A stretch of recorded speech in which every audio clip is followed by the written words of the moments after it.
anticipation. What is going to happen? Introducing first, fighting out of the red corner with his head trainer, Joseph Germain.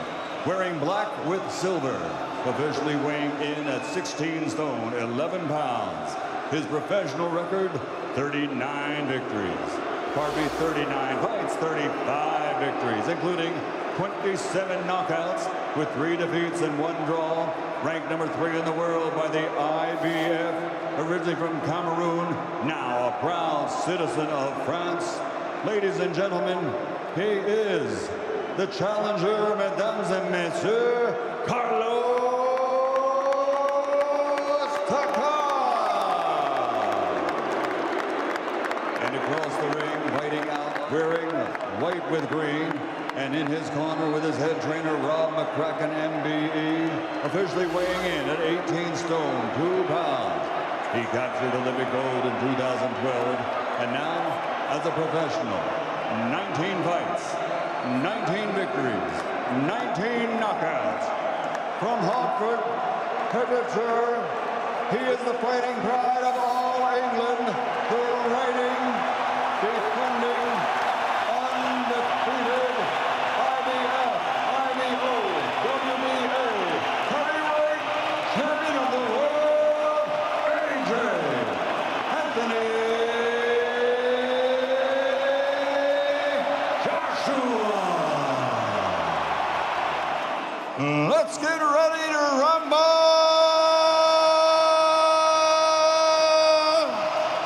Gentlemen, you've had your instructions in the dressing room. You know what I expect of you at all times. Defend yourselves at all times. Gloves, good luck. 90,000.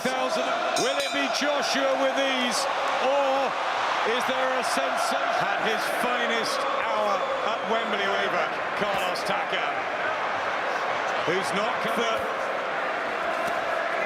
Tries the left hook, but Joshua was in shape.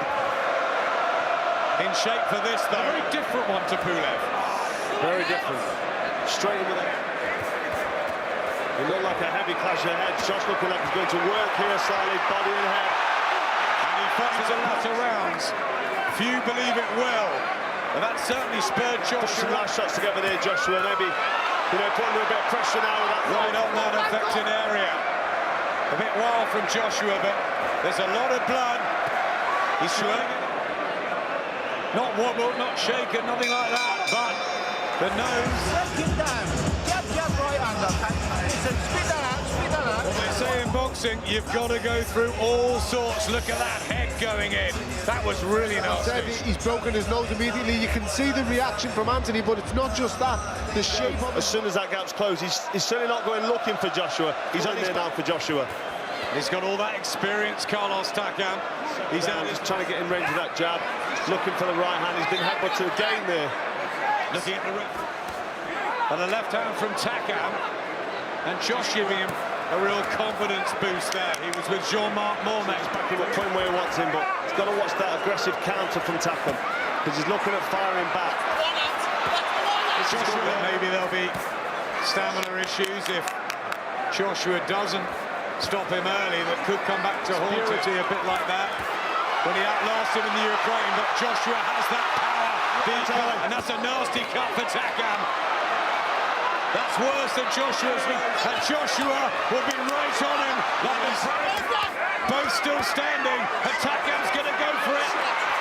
Oh, but Joshua, when Takam goes back to his corner. There's the bell. The eye is tough. The tournament now has to work hard on that, get the adrenaline going. Punch that caused the cut, unlike the head clash that caused the nose. Evans is in the corner, and they're looking at the cut, and I think they're going to pull him out. Maybe retired on his stool here after 4 rounds. What does Carlos Takam want to do? He'll want to go on. His comfort, he's blocking his vision. I think he's going to just go for it now. Carl, you can see he's wincing, it's affecting him, and he must never have been caught like this before. This is good combination punching from Anthony Joshua here. Good work from Josh, blood pouring from the eye of Takam. I think Joshua's over that, and his predatory instinct, we've seen it in his nose, and there's blood as well. Attempts the uppercut. Just needs to keep himself composed. But Takam's still dangerous. We would have had to deal with Kubrat Pulev. You can see that both are wounded, but it seems like Anthony Joshua is dealing with the problems better. These are good shots. He's not going to want to quit here, but he's digging in now. Stubborn, brave. It's a horrendous cut at him, to be fair to Carlos Takam, and he's shipping an awful lot of punishment. They're going to have another look at it, I'm sure, in between the rounds. Two warriors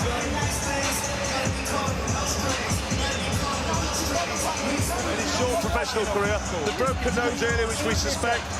from Noisy-le-Grand in Paris. Father Cameroon calls what will be one of the biggest sensations. And we want it's a 12-round sport because down the stretch of the championship Right hand from Joshua there. Back Takam comes with some Takam to go in with the most feared man, possibly apart from Deontay Wilder, who's in recess in the heavyweight world. And he's taking Joshua. So he's putting heavy shots together. Oh, good uppercut though. Joshua found it. And the eye is a complete mess. And the left. We don't want this to be ended with an injury or a cut. We want to see this fight finished conclusively. He's trying to. He's targeting the body of Anthony Joshua. Carlos Takam is, and he keeps going, Anthony Joshua. Yeah, he's landing some nice hooks around the body of Joshua, and that will affect him later on, but going very far. It's a very, very big. We say it's not going very far. It's gone halfway. I think that cut at some stage is going to stop it for Takam. They seem to have got through that. The referee's happy with what he's seen. The doctors allowed it to go. You know, dare we say, can we disregard the cut now above Takam's eyes? Joshua's winning every round for me, but Takam's still there as we enter the second half of the fight. His brothers in there, one of many brothers that Carlos Takam. Us commentators and journalists as he lands a right hand there, Carlos Takam. Both eyes cut, and he's still blasting away. Right hand from Takam. He hasn't really been able to hurt Joshua, but he ended the game against Deontay Wilder. Big shots from Carlos Takam. He's still full of energy. All that tin biking that he loves so much. Standing in an excellent state. Showing a bit of bravery there himself. Firing back after getting caught.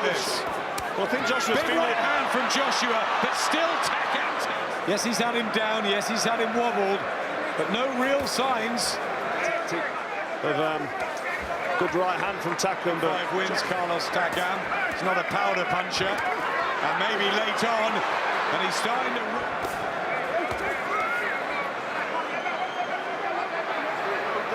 We're to round 9, he's slowed down, maybe because he wants to, maybe wants to take the time on box, but he's under pressure here, and this will get from their camp.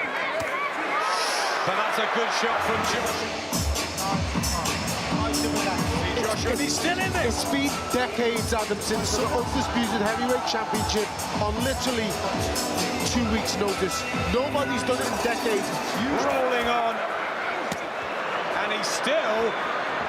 In the pace of these rounds, he's worked a lot, he's done a lot of work, and this guy Takam, he's punching his arsenal, so don't be surprised if we see the end. Good uppercut, again, the big thick legs of Carlos Takam, but he stays upright. Phil Edwards having a close look now, because Takam's not going to win this. Anthony Joshua now retains his world heavyweight titles as a challenger, short notice, but ultimately it came down through what was a torrid battle. Well, it isn't stopping this round fast as well, and he's still complaining, so he's not happy about that stoppage. I think Phil Edwards probably didn't want it. He'd seen the cuts. Phil Edwards, very experienced referee, having a look at these damaging shots going in. Nothing really coming back. The legs you to see him show slow. that he's hurt. He's slowed down. I mean, you can't That's why they're booing. No one boos at an Anthony Joshua fight, but I understand where they're coming from. You know, he's a proud man. He's done. You're running the dangers. If you let this go on, you're running the dangers that he could get hit. Looked like he was on course anyway, winning the rounds. And although some sticky moments, and what we'll remember from this is the effort, energy, and substance. Barely over 6 foot. It's big, drastic changes. Anthony